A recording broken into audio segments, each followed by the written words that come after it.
Assalamualaikum warahmatullahi wabarakatuh. Waalaikumsalam warahmatullahi wabarakatuh. Alhamdulillah wa syukurillah wa nikmatillah wa la haula wa la quwata illa billah. Sahabat insan praja yang dirahmati Allah Subhanahu wa taala, semoga kalian semuanya selalu dalam lindungan Allah Subhanahu wa taala. Para subscriber, para netizen, para pemerhati insan praja dimanapun berada, yang ada di Indonesia maupun di luar Indonesia, semoga kalian semuanya selalu dalam lindungan Allah, selalu diberikan rezeki yang halal, yang berkah, dan selalu diberikan kesehatan oleh Allah Subhanahu wa taala. Amin, amin, amin. Ini kita akan melakukan podcast ini bersama Gus Mulyadi ini. Kok Gus ya apa sih? Biasanya panggilan ngetrennya ini Gus. Belum pantas ini Gus Kang Mawon, Kang lebih akrab Kang. Kang Mulyadi Ya, gitu ya. Kang Mulyadi. Ya, ini kita akan melakukan podcast ini mengenai beliau. Ini sebenarnya saya sudah lama ingin podcast dengan beliau, ingin tanya-tanya mengenai pengalaman beliau. Ini yang mungkin 1 bulan yang lalu apa sudah lama? Ya 2 bulanan. Oh 2 bulan, ya, sudah 2 bulan. Ya sudah 2 bulan. Sudah lama. Ini dimana Kang Mulyadi ini habis melakukan sesuatu tirakat menjadi musafir. Jadi berkelana. Ya. Gus ya, Berkelana. berkelana. Alhamdulillah. Jadi ini seperti mungkin kayak kisahnya yang sekarang viral itu kayak Joko Kendil, itu ya bisa dikatakan seperti itu. Tapi ini memiliki cerita yang mungkin berbeda sekali dengan musafirnya Joko Kendil. Kita akan tanya-tanya lebih jelasnya itu seperti apa dari Kang Mulyadi. Mungkin yang ingin melihat fotonya nanti bisa dilihat. Ini saya tunjukkan fotonya dan serta videonya ketika beliau ini menjalankan atau mungkin melakukan sebagai musafir atau berkelana ya. Iya. Ya, ini bisa dilihat videonya.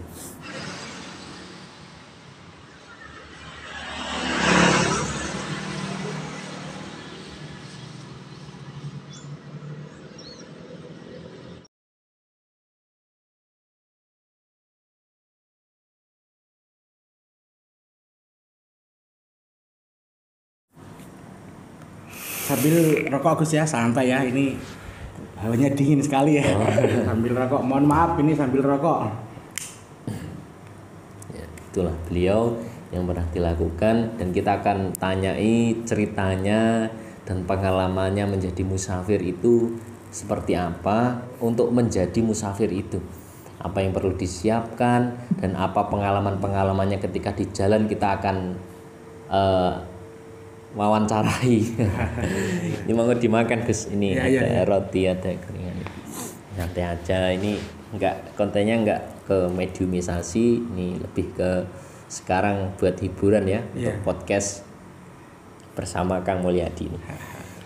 Ya, itu gini Kang, jadi waktu jenengan itu menjalankan hal yang seperti itu bagaimana rasanya Kang? Itu sebenarnya tujuannya untuk apa sehingga sampean itu jadi musafir dan berjalan menyusuri jalan atau berkelana itu kan begini Gus ya, sebenarnya itu kan amaliyah. Jadi amaliyah dari guru kita, ya kita harus menjalankannya, kita harus taat pada beliau ya. Begitu. Jadi berniat, sebelumnya saya itu berniat ingin menjadi musafir. Bagaimana caranya atau istilahnya untuk selalu taat kepada beliau, akhirnya saya mempunyai greget untuk berangkat menjadi musafir. Setelah saya nyampe di majelis ya, saya bingung apakah saya bisa. Di dalam hati kecil saya itu sampai tanya-tanya ada mampu gitu ya? Nah, sebelum berangkat kita kan dikasih panduan ya. Mungkin untuk tata cara bagaimana menjalankannya kita diberi panduan. Salah satunya kita itu tidak boleh membawa bekal. Ketika di jalan musafir kita nggak bawa bekal apa-apa. Salah satunya tidak boleh membawa bekal dan kedua itu tidak boleh minta. dan tidak boleh ambil barang. Walaupun itu istilahnya buah di pohon jatuh itu pun tidak boleh, atau mengorek sampah juga tidak boleh. Berarti kita itu benar-benar diuji mental kita, kekuatan hati kita untuk pasrah beneran. Istilahnya kalau dalam bahasa kerennya itu tawakal begitu. Oh gitu. Berarti secara bahasa kerennya kita bertawakal ya. Tawakal, Tapi ya. orang yang tahu kita menjadi musafir, mungkin Kang Mulyadi bisa disebut sebagai musafir.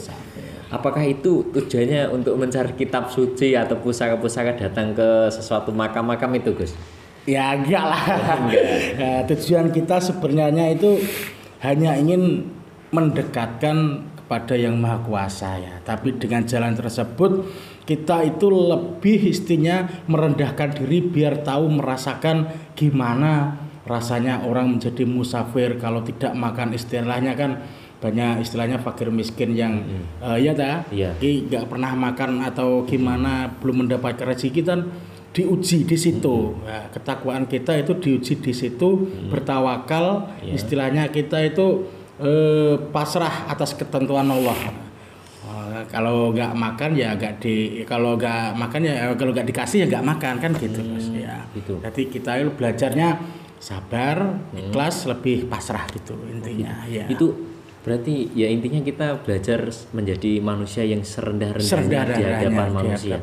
Berarti kalau dilihat dari fotonya tadi, jenengan itu pakaiannya compang-camping kayak orang gila itu sebenarnya untuk apa Gus kok? Ya biar tidak mengenali identitas kita sebenarnya ya. Gitu. Orang itu biar menganggap kita itu remeh.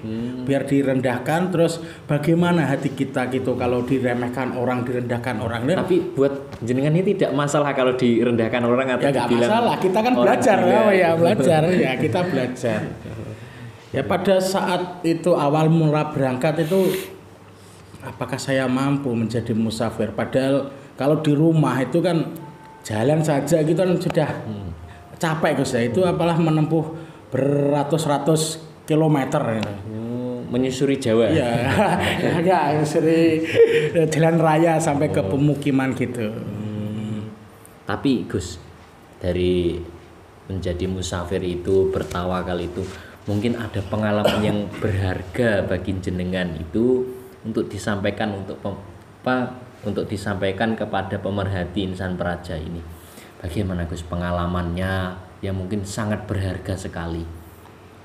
Iya, pas berangkat itu 2 hari itu nggak makan, terus ketemu orang itu sopir dump truck itu Gus. Dipanggil kan nggak tahu apa dipanggil. Ternyata dikasih roti lah, kasih roti sama minuman itu hati saya itu tersentuh Gus. Ya alhamdulillah itu kok masih ada orang yang istilahnya apa ya, peduli dengan orang seperti saya, orang gila kan. Kita kan berpenampilan orang gila. Bersyukur saya itu 2 hari belum makan dikasih, kok orang itu kok nggak memandang, maksudnya gitu. Itu saya istilahnya meneteskan air mata. Sampai berarti kita di situ juga belajar rasa syukur. Iya, bersyukur kita. Bersyukurnya nggak hanya di ucapan aja, tapi di hati sampai bisa nangis. Itu kan kita juga istilahnya itu kalau tawakal itu kalau hanya di lisan kan gampang mungkin ya. Tapi kalau dengan praktek itu sulit, sangat sulit. Kita belajarnya itu benar-benar harus sabar dan ikhlas. Begitu. Iya. Berarti selama perjalanan itu kata jenengan tadi awalnya ya untuk belajarnya itu dari musafir nggak boleh bawa bekal makanan apa-apa, nggak boleh bawa uang, nggak boleh ya, nggak boleh bawa uang, HP boleh bawa? Nggak boleh ya, makanya nggak boleh bekal ya apapun gitu, nggak boleh. Bekal apapun ya. Dikasih uang aja kita nggak boleh membelikan ya, harus dikasih orang lagi. Disedekahkan lagi. Iya, sedekahkan lagi. Berarti intinya apa yang menjadi urusan dunia, yang menjadi hubungan dunia itu ditinggalkan semua Gus ya? Iya, nggak dibawa di situ. Berarti yang dibawa apa itu Gus ketika musafir itu? Ya mungkin pakai kresek itu Gus? Cuma di dalamnya itu pakaian saja, pakaian ganti untuk kita sholat. Itu sama mungkin ada kita buku panduan waqiah itu mungkin yang selalu dibaca dalam setengah waktu senggang itu. Ya ini Gus, mungkin dari pemerhati Insan Praja ingin bertanya, ini saya wakili itu Gus, kan nggak bawa bekal, terus untuk makan gimana Gus itu? Sampai 2 hari nggak makan itu apa nggak lapar Gus? Bagaimana itu rasanya? Minta nggak boleh, terus mungkin mungut-mungut di sampah juga nggak boleh, terus ambil buah di pohon juga nggak boleh, itu bagaimana Gus? Ya kan gini, kalau memang kita musafir itu haus lapar itu pasti, tapi kita kan sudah tidak boleh minta ya tidak boleh ambil, jadi kita hanya pasrah. Dalam kita itu berzikir terus ingat, tapi nggak tahu rezeki itu datangnya dari mana, kita nggak tahu. Tapi ya ada aja yang ngasih makanan, mungkin minuman, nah itu ada aja itu. Ya alhamdulillah, ya mungkin paling lama nggak makan ya 3 hari paling. Iya, tapi masih kuat berjalan. Ya kalau kan ya capek ya istirahat. Intinya semuanya memberi kekuatan itu Allah Gus ya. Iya, kita ambil spiritualnya istilahnya. Kalau di rumah itu nggak kuat, ternyata di sana kuat, kan kita nggak tahu kok kuat sampai jalan jauh kan, dah kita ambil hikmahnya begitu. Berarti semua pemberian itu dari Allah begitu. Iya. Jadi intinya dari belajar menjadi musafir itu kita belajar bahwa pasti Allah itu menanggung rezeki kita ya. Iya. Pasti. Kalau kita bertawakal, berpasrah kepada Allah, pasti Allah menanggung rezeki kita. Berarti untuk pelajaran yang mungkin diterapkan di dunia sehari-harinya seperti jenengan ini Gus, seperti kita ini, berarti itu bagaimana? Ya kalau saya istilahnya ambil dari bermusafir itu ya, dari amaliyah itu kan kita harus istilahnya lebih pasrah. Ya, kita lebih pasrah. Umpama kita bekerja istilahnya buka warung ya buka aja, masalah rezeki datang itu urusan Allah begitu. Niatkan beribadah, maksudnya gitu aja. Kita nggak usah mengejar, istilahnya kan rezeki kan kalau dikejar malah jauh Gus. Begitu. Iya. Berarti ketika ngeden itu ketika kita ingin makan iman, berarti lebih jauh lebih dijauhkan dari makanan. Iya, soalnya pernah saya coba. Saya itu di depan ada warung makan. Iya. Saya duduk di depannya itu, ya berharap untuk dikasih orang, ternyata kan nggak dikasih. Ternyata nggak dikasih, malah nganggur ya kan. Itu kita masih istilahnya jaga orang maksudnya. Berarti nggak boleh Gus ya kalau seperti itu. Nggak boleh. Gitu. Berarti akal manusia itu kalau ingin menjangkau kuasanya Allah itu nggak bisa Gus ya? Nggak bisa, nggak terbatas. Kalau dipikir dengan logika mungkin akal sehat nggak bisa mungkin. Ya sangat luar biasa sekali ya Gus. Iya. Jadi nggak boleh bawa HP, nggak boleh bawa uang. Tapi pernah Gus mungkin ini dihina orang, terus dijelek-jelekan orang gila gitu pernah? Yes, itu 3 kali. Saya masuk di sekolahan, anak-anak itu bilang orang gila gitu. Yang itu yang di sekolahan. Yang kedua itu mau masuk, mau istilahnya kan mau kencing ya, kencing itu diusir saya. Wah, hati saya rasanya tersayat-sayat sampai menangis saya. Yang dirasakan ketika itu apa? Ya gimana ya istilahnya. Yes, memang kalau kita berpenampilan jelek, pandangan orang juga jelek.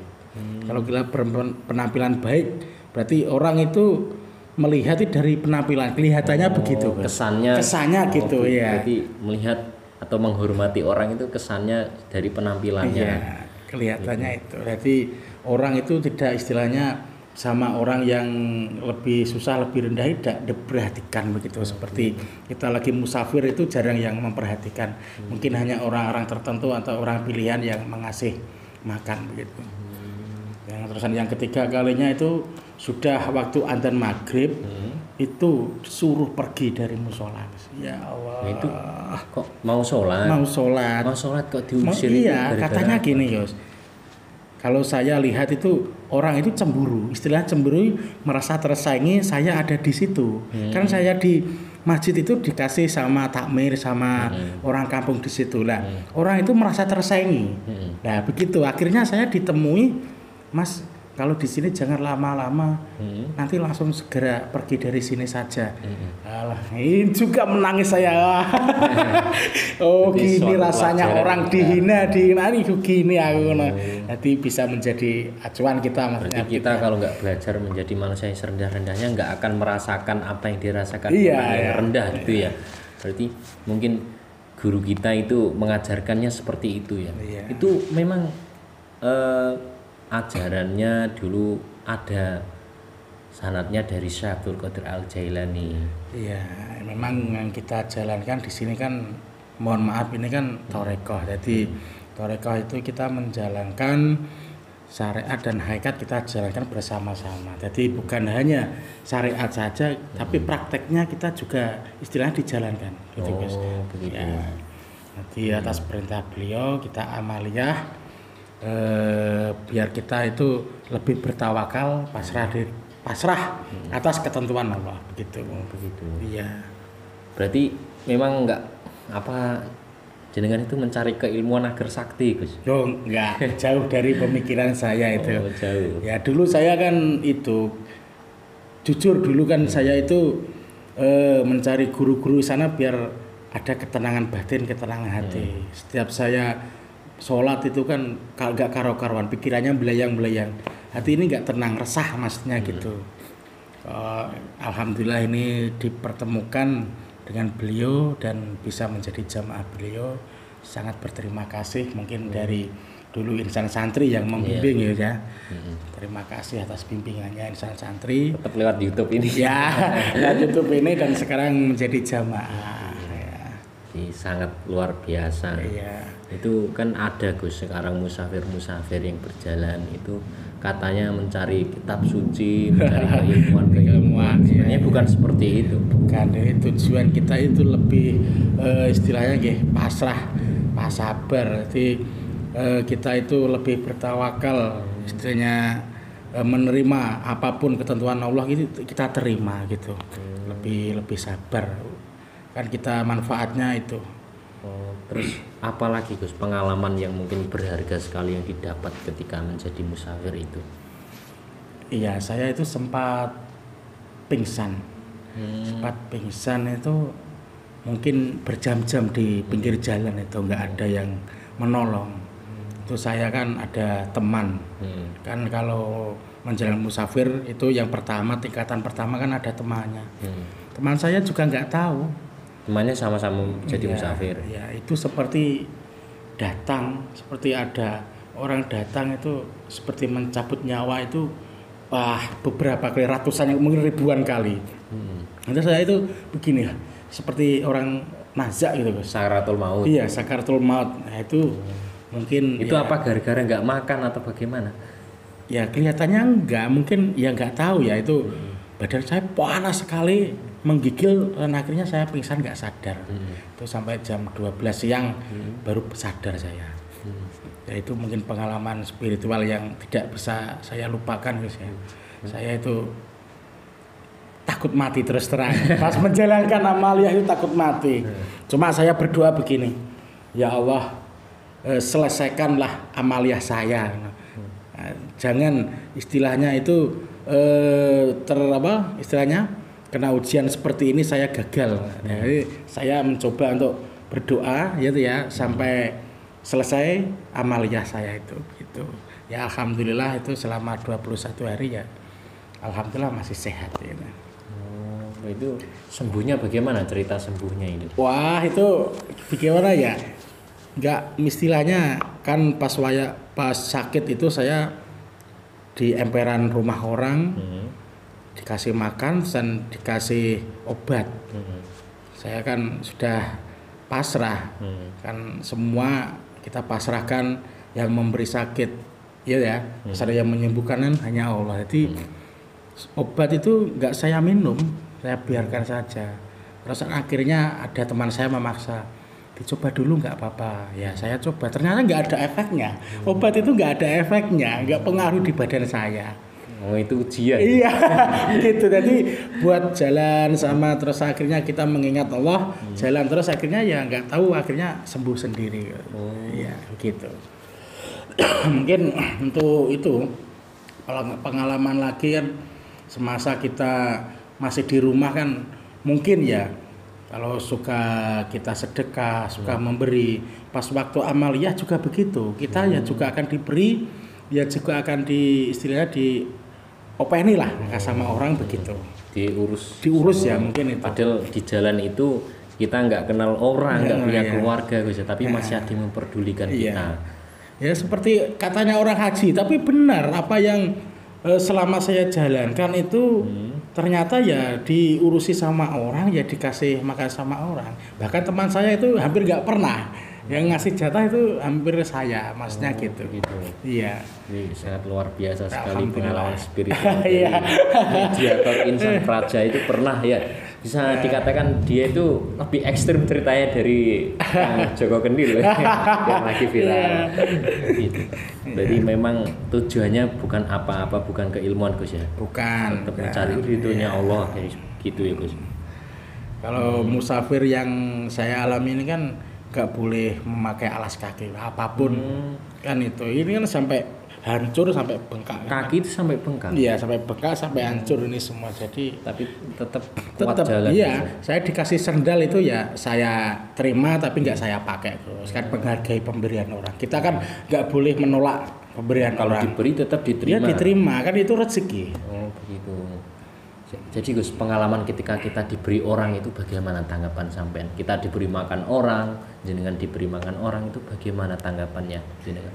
Bagaimana ya kalau istilahnya orang memberi itu kan nggak tahu itu atas perintah siapa, mungkin ada bisikan ya.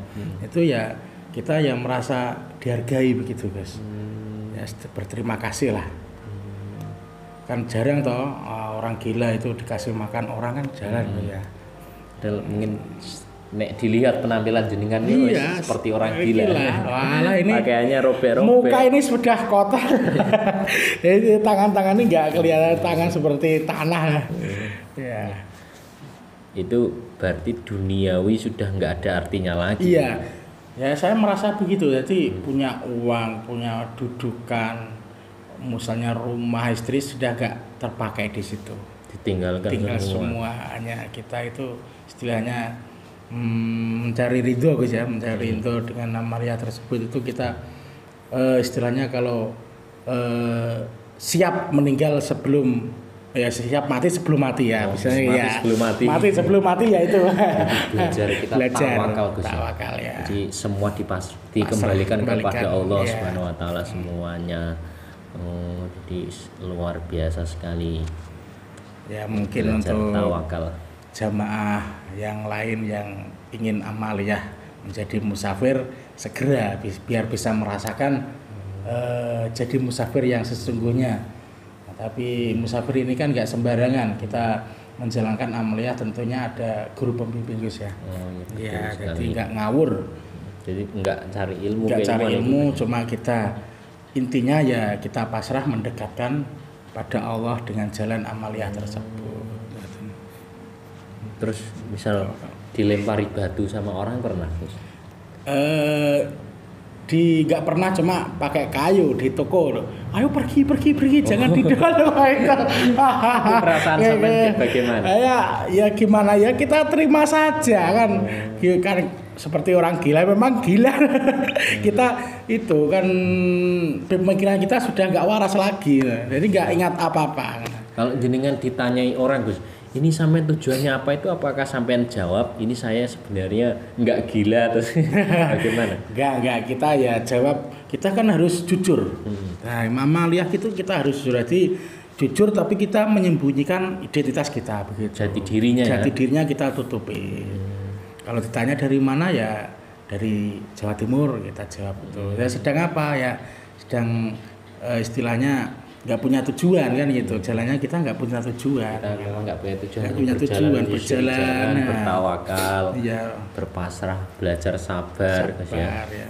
Ketika kita dihina orang, kita masih belajar sabar. Gitu. Nah, nanti kan kita praktekkan dalam kehidupan sehari-hari kan itu nanti umpama dihina atau di istilahnya fitnah orang kita ya, caci maki orang. Iya, kita harus sabar, kita jalani saja, nggak usah dibalas gitu. Begitu. Iya. Jadi memang Kang Mulyadi ini dulunya kalau sebelum kesini saya lihat itu hidupnya serba kemewahan. Luar biasa sekali ini. Beliau ini dulu sebelum ikut ke sini, ini sosok yang mungkin bisa dikatakan orang yang sangat alim, sangat pintar sekali dalam hal agama. Sama-sama. Iya, dalam hal mengaji itu sangat luar biasa sekali beliau. Turun ke sini kok malah jadi musawir. Iya. Iya kan ceritanya itu kan sudah saya tadi kan katakan kan mau mencari guru yang bisa menenangkan hati gitu ya. Ya, masuk di Insan Santri itu sekitar 3 bulan nih saya kan hanya ikut-ikut saja. Nah, ini ajaran apa iki ya? Enggak paham, enggak ngerti saya. Ya ikut saja enggak. Cuma saya tanya-tanya terus gitu kan. Masih ragu, memang enggak pernah ikut torekot di sini di majelis ini kok tahu-taunya ajaran ini.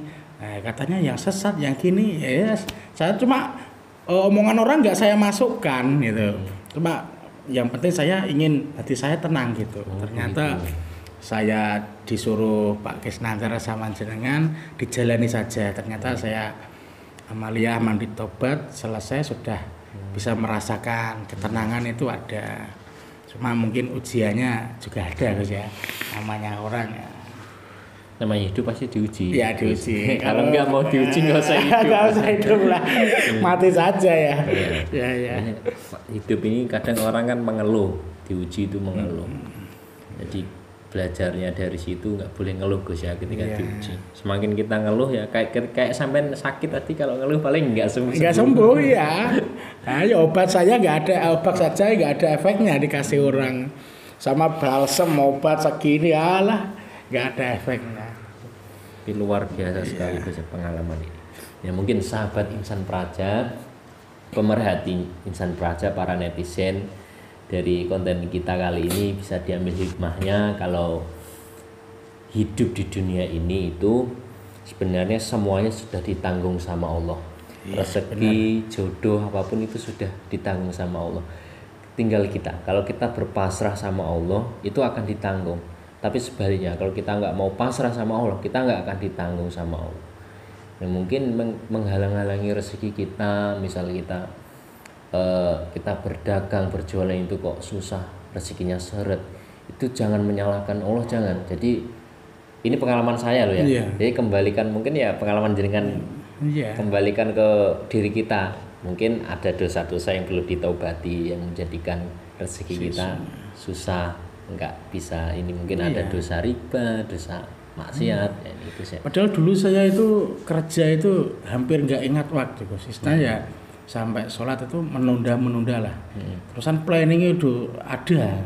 Jadi seperti dikejar, saya itu seperti mengejar. Jadi umpama kita ada 1 tahun itu harus dapat apa, 1 tahun lagi harus dapat apa. Jadi terus mengejar dunia maksudnya. Sekarang sebenarnya tidak boleh Gus seperti itu. Ya boleh saja. Cuma kan hati ini kan nggak tenang, kemrungsung kalau bahasa Jawanya itu ya. Pemikiran nggak tenang, pikiran nggak tenang gitu. Ya alhamdulillah dengan ikut majelis di sini dengan ajaran ini sudah alhamdulillah lah sudah bisa merasakan manfaatnya. Begitu. Lebih tenang mungkin.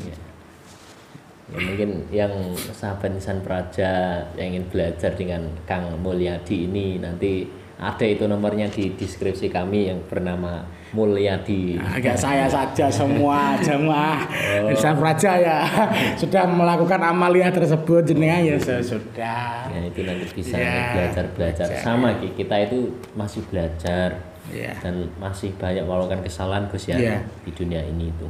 Jadi lebih terus belajar untuk mendekatkan diri kepada Allah Gus ya. Seperti itu. Mungkin ada lagi yang diceritakan. Ya mungkin sudah pengalamannya itu aja ini kan. Ini saya rasa ada yang lebih dalam lagi, cuma mungkin rahasia mungkin itu rahasia gitu ya belum ya, diceritakan. Cukup sekian dari sesi tanya kami dengan Kang Mulyadi ini. Beliau adalah musafir yang telah menjajaki, bisa disebutkan tanah Jawa, Jawa Barat, Jawa Timur, Jawa Tengah. Sudah beliau berjalan tidak membawa bekal apa-apa, itu sangat luar biasa sekali. Makan kalau nggak dikasih ya nggak dimakan ya. Dikasih aja, kalau nggak disuruh nggak kita makan. Iya kan ini rokok, kan kita rokok ya. Iya. Ya nggak berani ambil, silakan dirokok baru silakan dimakan baru dimakan gitu. Begitu. Jadi nggak sembarangan. Nggak sembarangan, jadi ya kita nggak sembarangan. Jadi kita belajar dari situ. Dari Kang Mulyadi ini kita bisa belajar bahwa semuanya itu tidak bisa dijangkau oleh akal manusia, bahkan tidak bisa direncana. Kita nanti akan seperti ini, itu jauh dari rencana Allah sebenarnya. Jadi sebenarnya rezeki semua sudah ditanggung sama Allah. Kita dihina, dicaci maki, itu kita harus sabar. Ya. Itu menjadikan ujian kita agar derajat kita naik di sisi Allah itu. Mungkin itu ya, mungkin nanti yang ingin tanya-tanya masalah Kang Mulyadi ya bisa WA saja. Ini saya hanya sekedar podcast sebentar aja untuk mengisi agar kesannya ini mediumisasi terus, menguat terus. Sekali-kali wawancara bincang-bincang. Mediumisasi itu kita juga memberikan pelajaran, wawasan sebagai diambil hikmahnya. Mungkin cukup sekian. Apabila kami ini penampilannya kurang berkenan, kurang sopan, kami mohon maaf untuk para pemerhati yang mungkin pemerhatinya dari DPRD dari presiden memperhatikan ini. Saya mohon maaf sebesar-besarnya. Manusia itu tempatnya salah, kebenaran hanya hak mutlak milik Allah Subhanahu wa taala. Saya akhiri, wabillahi taufiq wal hidayah. Wassalamualaikum warahmatullahi wabarakatuh. Waalaikumsalam warahmatullahi wabarakatuh.